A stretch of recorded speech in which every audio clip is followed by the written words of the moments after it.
వైసీపీకి వరుస షాకుల మీద షాకులు తగులుతున్నాయి. గత ఎన్నికల్లో ఘోరంగా ఓడిపోయిన దగ్గర నుంచి ఆ పార్టీ గడ్డు పరిస్థితులను ఎదుర్కొంటోంది.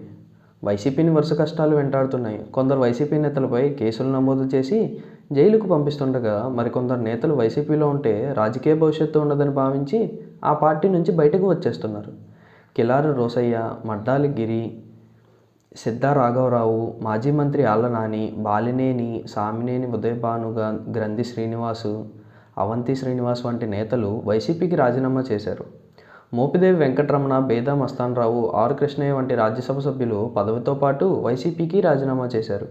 ఇక పార్టీకి వెన్నెముకగా నిలిచిన ఎంపీ విజయసాయిరెడ్డి సైతం వైసీపీకి రాజీనామా చేశారు. ఆయన తన రాజ్యసభ పదవితో పాటు పార్టీకి రాజీనామా చేశారు. క్రియాశీల రాజకీయాల నుంచి తప్పుకుంటున్నట్టు విజయసాయిరెడ్డి ప్రకటించారు.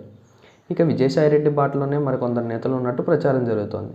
గత ఎన్నికల్లో విజయం సాధించి వైసీపీ ఎమ్మెల్యే బాల నాగిరెడ్డి సైతం పార్టీ మారుతున్నారనే ప్రచారం జరుగుతోంది. గత కొంతకాలంగా ఆయన పార్టీ కార్యక్రమాలకు దూరంగా ఉంటున్నారు. దీంతో ఆయన టీడీపీలో వెళ్తున్నారనే గుసగుసలు వినిపిస్తున్నాయి.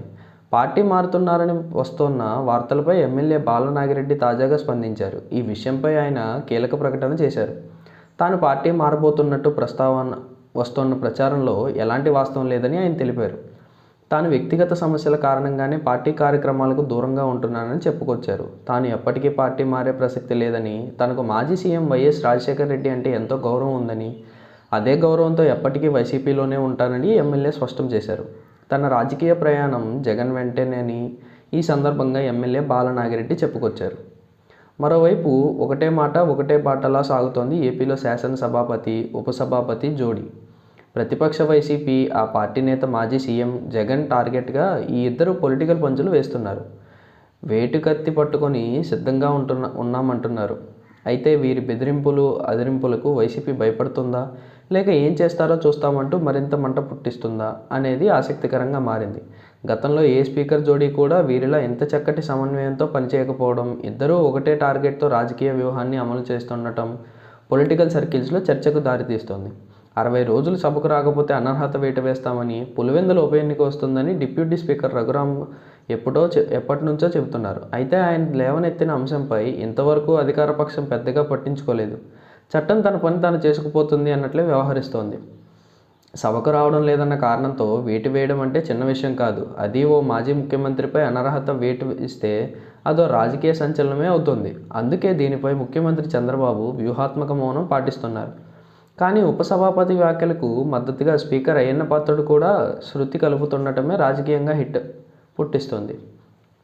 వాస్తవానికి వైసీపీని ఇలాంటి రాజకీయ సమస్యలో ఇరికించే ఉద్దేశంతోనే కూటమి స్పీకర్, డిప్యూటీ స్పీకర్ ఎంపికై ఆచితూచే నిర్ణయం తీసుకుందని అంటున్నారు. ఇప్పుడు ఈ ఇద్దరి తీరు చూస్తే ముఖ్యమంత్రి చంద్రబాబు సరైన నిర్ణయమే తీసుకున్నారని కూటమి కార్యకర్తలు సంబరపడుతున్నారు. గతంలో స్పీకర్, డిప్యూటీ స్పీకర్ పదవులకు ఇప్పుడున్నంత క్రేజ్ లేదు. ప్రస్తుతం ఆ పదవిలో ఉన్న ఇద్దరు గత ప్రభుత్వంలో తీవ్ర నిర్బంధాన్ని ఎదుర్కోవడంతో పాటు వారు ఇప్పుడు రివెంజ్ పాలిటిక్స్ ప్రదర్శిస్తుండమే రాజకీయంగా ఆసక్తి పుట్టిస్తోంది.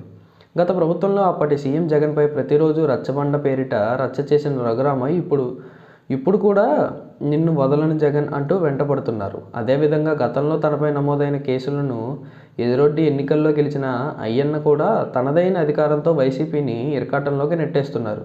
ఈ ఇద్దరితో సయోధ్య